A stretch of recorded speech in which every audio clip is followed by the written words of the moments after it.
خوش آمدید۔ آج ہم پاکستان کی معیشت اور بزنس سین پر ایک نظر ڈال رہے ہیں، خاص طور پر جو ہفتہ وار معاشی جائزے کی رپورٹس آئی ہیں ان کی روشنی میں کوشش کریں گے کہ ان سے اہم باتیں نکال لیں۔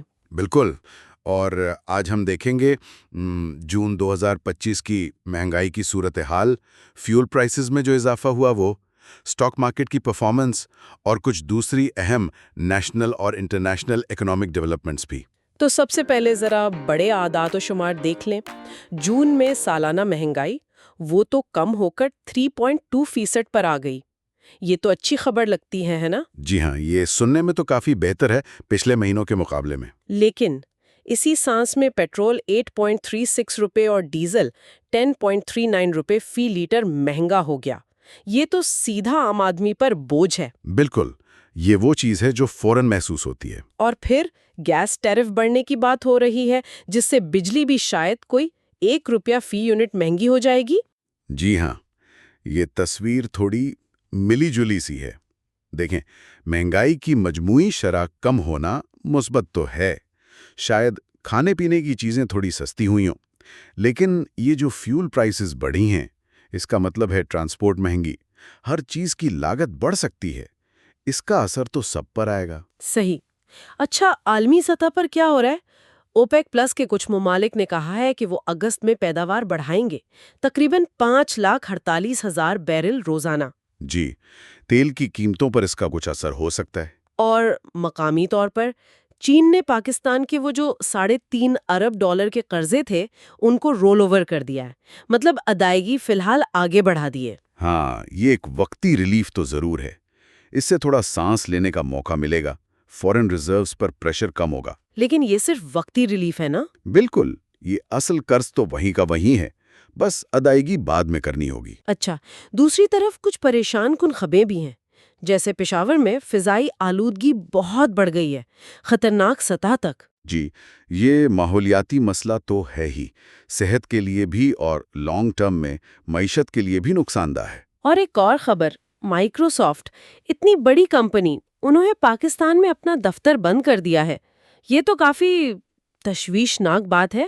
واقعی، یہ ایک بڑا دھچکا ہے، خاص طور پر ٹیک سیکٹر کے لیے۔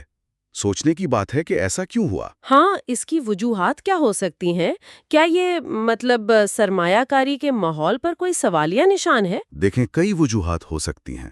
ہو سکتا ہے ان کی کوئی عالمی ری اسٹرکچرنگ ہو، یا پھر مقامی حالات جیسے کاروباری ماحول، یا شاید ہنرمند افراد کی دستیابی کے مسائل ہوں، لیکن یہ واقعی غور طلب بات ہے۔ صحیح۔ چلیں اب ذرا اس طرف آتے ہیں جہاں بہتری نظر آ رہی ہے، stock market. Pakistan stock exchange نے نئے مالی سال کا آغاز تو بڑا زبردست کیا ہے۔ KSE 100 انڈیکس 13,41,949 پوائنٹس کی ریکارڈ سطح پر پہنچ گیا، ایک ہفتے میں 6% سے زیادہ کا اضافہ۔ جی ہاں، یہ تیزی بہت نمایاں ہے۔ اس کی ایک بڑی وجہ تو بجٹ کے بعد پالیسی میں کچھ کلیئرٹی آنا ہے، اور خاص طور پر جو فورن انویسٹرز ہیں ان کا اعتماد کچھ بحال ہوا ہے۔ پورٹ فولیو انویسٹمنٹ واپس آ رہی ہے، کچھ بہتر معاشی اشارے بھی مدد کر رہے ہیں۔ لیکن یہ سوال ہمیشہ رہتا ہے کہ سٹاک مارکیٹ کی یہ تیزی کیا یہ واقعی زمینی حقائق یا عام آدمی کی معاشی حالت کو ظاہر کرتی ہے؟ یہ بہت اہم نکتہ ہے۔ دیکھیں، سٹاک مارکیٹ معیشت کا ایک انڈیکیٹر ضرور ہے، سرمایہ کاروں کے موڈ کو ظاہر کرتا ہے، لیکن یہ پوری کہانی نہیں ہوتی۔ اصل معیشت میں بہتری تبھی مانی جاتی ہے جب وہ عام آدمی تک پہنچے، نوکریاں پیدا ہوں، مہنگائی قابو میں آئے۔ بالکل۔ اچھا، اب ذرا کمپنیوں کی خبریں دیکھ لیں۔ ایک تو PIA انویسٹمنٹ لمیٹڈ نے وہ 28 سال پرانی قانونی جنگ جیت کر $11 ملین وصول کیے ہیں بین الاقوامی ثالثی کے ذریعے۔ جی، یہ کافی طویل کیس تھا۔ ثالثی یعنی آربیٹریشن کے ذریعے؟ ہاں، مطلب کسی تیسرے غیر جانبدار فریق نے فیصلہ کیا ہے۔ جی، یہ PIA کے لیے ایک مثبت خبر ہے، کافی عرصے بعد۔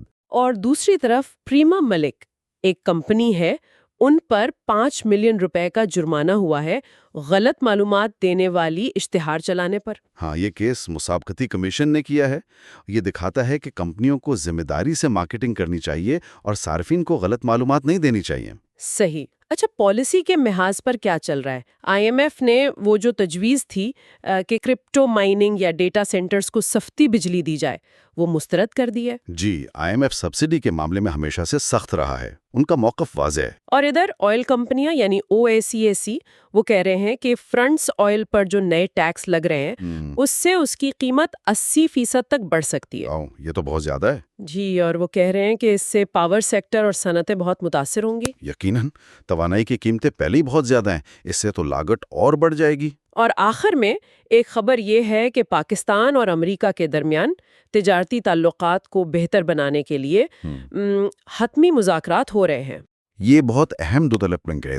اگر امریکہ کے ساتھ کوئی تجارتی معاہدہ ہوتا ہے، خاص طور پر اگر ٹیرف میں کمی ہوتی ہے، تو یہ ہماری ایکسپورٹس کے لیے بڑا بوسٹ ہو سکتا ہے۔ صحیح۔ اچھا، اگلے ہفتے بھی کچھ اہم چیزوں پر نظر رکھنی ہوگی، جیسے ٹی بلز کی نیلامی۔ جی، اور ورکرز ریمیٹنسز کے اعداد و شمار آئیں گے، فوریکس ریزروز کی اپ ڈیٹ ہوگی، ہفتہ وار مہنگائی، SPI اور آٹو سیلز کے نمبرز بھی۔ تو خلاصہ یہ ہے کہ پاکستانی معیشت میں اس وقت کئی چیزیں ایک ساتھ چل رہی ہیں۔ کچھ مثبت اشارے ہیں، جیسے سٹاک مارکیٹ کی تیزی، چین کا رول اوور، مہنگائی میں تھوڑی کمی، لیکن دوسری طرف چیلنجز بھی بڑے ہیں۔ فیول پرائسز، توانائی کے مسائل، پشاور کی آلودگی، مائکروسافٹ کا جانا، یہ سب اہم ہے۔ تو یہاں پر سوچنے کی بات یہ ہے کہ امریکہ کے ساتھ جو ممکنہ تجارتی رعایتیں مل سکتی ہیں جس سے برآمدات بڑھیں گی، کیا وہ ملک کو ایک پائیدار معاشی استحکام کی طرف لے جا پائیں گی، خاص طور پر جب ہمارے اندرونی مسائل جیسے سبسڈی، توانائی کی قیمتیں وہ ابھی حل طلب ہیں؟ یہ وہ بڑا سوال ہے جس پر ہمیں آنے والے دنوں میں نظر رکھنی ہوگی۔